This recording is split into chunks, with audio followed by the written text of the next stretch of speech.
தாஜ்மஹால நல்ல வெள்ளை colour marble கல்ல பளபளன்னு பளிச்சுன்னு கட்டினாரு ஷாஜகான். ஆனா ராஜராஜ சோழன் கோவில்களை ஏன் கருங்கல்லால் கட்டினாரு?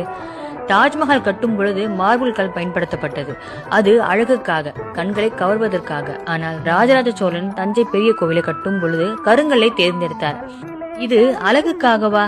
இல்லை, இதற்காக ஒரு மிகப்பெரிய அறிவியலும் சித்தர் ஞானமும் இருக்கிறது. சிற்ப சாஸ்திரம் என்ன சொல்கிறது தெரியுமா? எல்லா கல்லிலுமே சாமி சிலை செய்ய முடியாது. சித்தர்கள் கல்லை 3 வகையாக பிரித்தார்கள்: ஆண்கல், பெண்கல், ஆழிக்கல் என்று.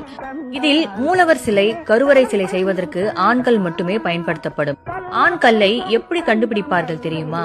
உளியால் தட்டும் பொழுது டாங் என்று வெண்கலம் மாதிரி தெளிவான சத்தம் வந்தால் அது ஆண்கல். ஏன் ஆண்கல் மட்டும்?